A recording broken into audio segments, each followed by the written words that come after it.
It's honestly the highlight of the whole bike. The bike was just gliding. तो उस time पे मैंने 110 touch किया था हाईवे पे. मतलब मेरे को नहीं लगता कि इससे बेटर बाइक कोई है इसके कंपटीशन में, ऑनेस्टली.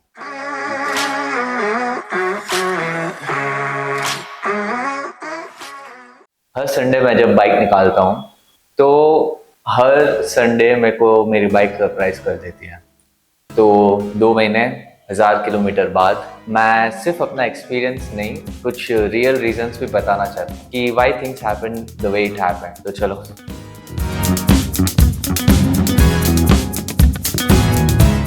तो आज की डेट में मेरे बाइक के लगभग 1200 किलोमीटर्स मैंने चला 2 महीने. एग्जैक्टली अप्रैल 11 को डिलीवरी ली थी मैंने.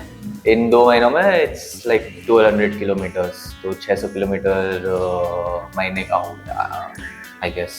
फर्स्ट सर्विस मैंने एक 15 दिन पहले ही कराई थी बिकॉज 45 डेज का सर्विस पीरियड होता है स्क्रैम्बलर का. तो सर्विस सेंटर वालों ने फ़ोन किया था तो मैंने बाइक सबमिट कर दी. तो सर्विस से पहले मैंने 2 बार बाइक को पुश किया था जैसे कि आपको ऐसे मतलब फर्स्ट सर्विस के पहले अपनी बाइक को ज़्यादा पुश नहीं करना होता है क्योंकि ब्रेक इन पीरियड होता है.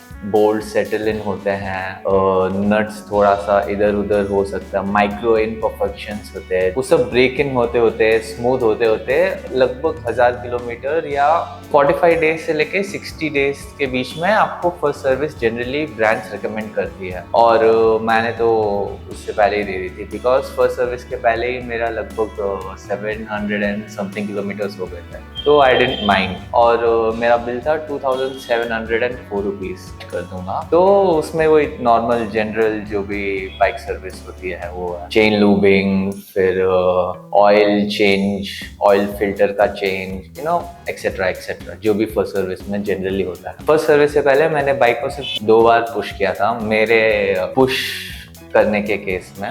एंड दोनों टाइम मैंने 110 टच किया था. और वो जो स्पीड थी 110, मैं उस पर बहुत खुश था.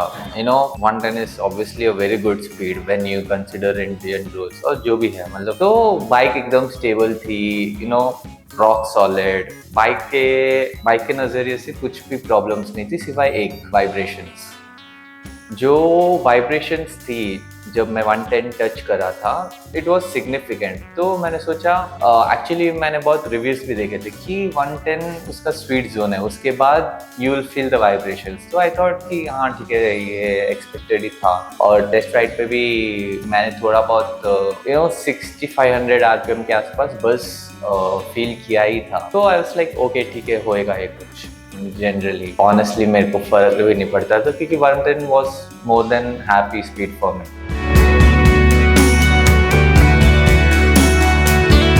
और फिर फर्स्ट सर्विस के बाद the bike change. Like I cannot even explain in words कि कैसे चेंज हो गया. The same highway, the same conditions और 110 पे इतनी सी भी वाइब्रेशंस नहीं थी.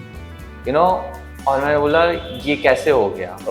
मतलब आई वॉज नॉट एक्सपेक्टिंग कि इतना ही स्मूथ हो जाएगा बाइक क्योंकि मैं सोचा था if the vibrations were this it will be like this. और वो इतना ही आ गया था.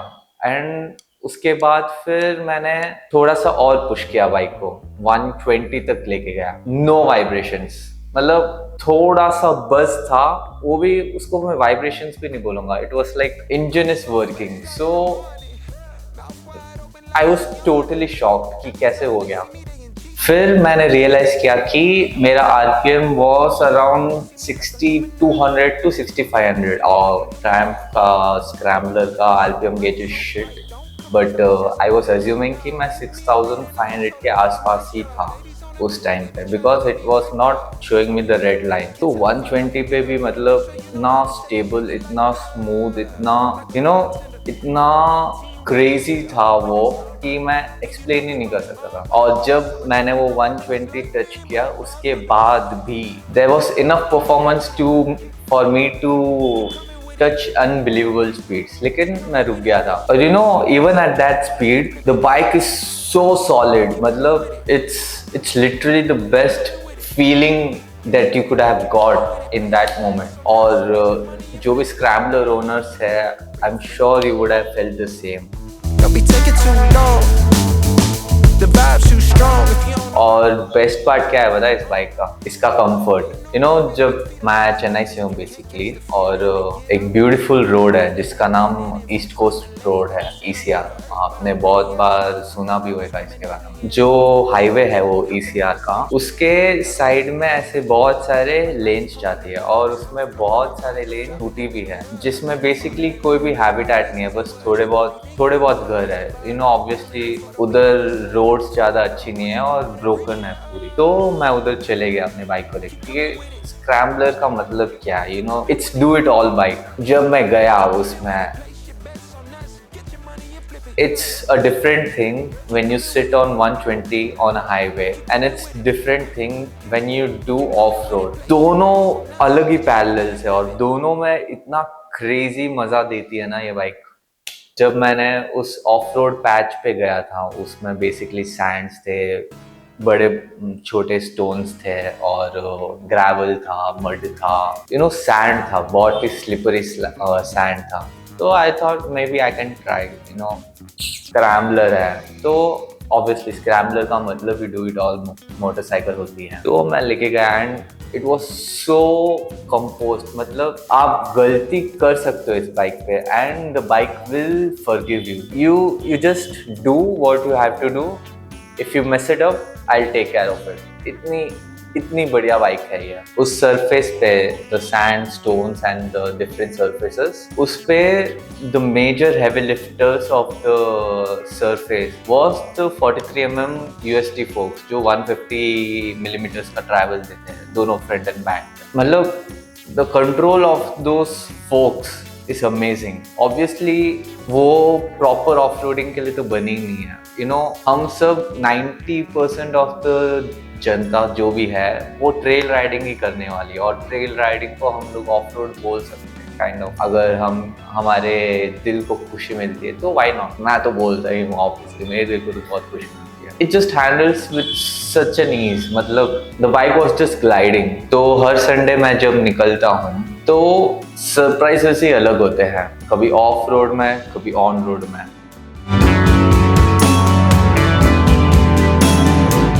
तो अभी छोटी मोटी डिटेल्स डाल देता हूँ मैं इधर, pros and cons kind of कर सकते हैं। पहला तो प्रो यही होएगा कि the way the bike looks, I mean it's a stunner. मेरे को बहुत सारे लोगों ने आके बोला कि your bike is very very good looking and substantial in the same way। मतलब it's a such a sweet looking, big feeling, heavy feeling motorcycle।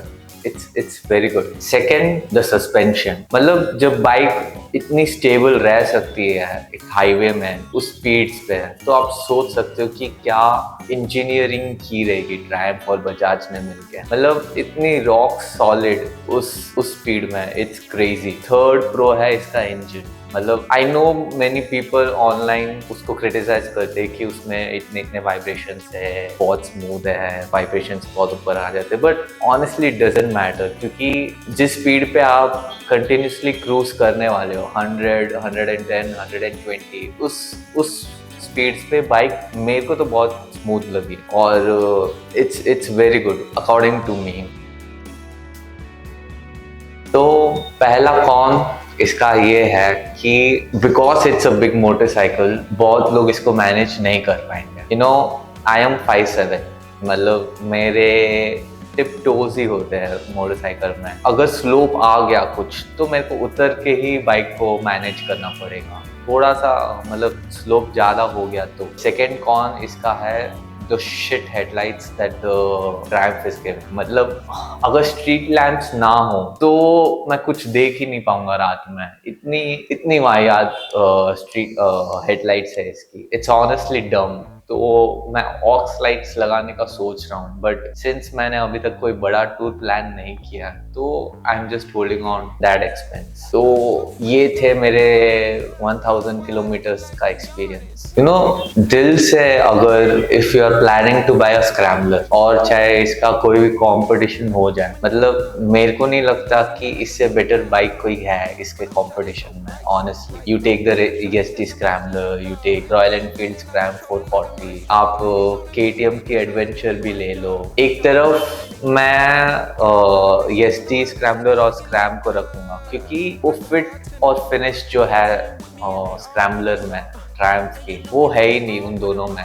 मतलब आप जाके एक बार स्क्रैम्बलर ट्रायम्फ के स्क्रैम्बलर को देखना पास से, उसके हर एक छोटी छोटी चीज़ों को नोटिस करना, और आप फिर रॉयल एनफील्ड या EST के पास जाना। You know it's a day and night difference. जो फिट एंड फिनिश, जो क्वालिटी लेवल्स है ट्रायम्फ में, इट्स अनमैच्ड। और ट्रायम्फ में जो है पावर, वो आप ऑनेस्टली मैनेज कर पाओगे क्योंकि अगर आप एक छोटी बाइक से भी अगर आप जंप करते हो तो आपको ओवरवेलमिंग तो बहुत लगेगी। Honestly the bike is stable even in 100 and even in 120 and even in 80। जो KTM की बाइक है वो 80 पे इतना मजा नहीं आएगा आपको चलाने में। You will always want to keep in those higher speed because of its engine. तो ये थे मेरे 2 महीने, 1000 किलोमीटर, और बहुत सारे किलोमीटर्स आने को बाकी है। और अगर आपको अभी तक का वीडियो अच्छा लगा तो प्लीज़ कमेंट करना।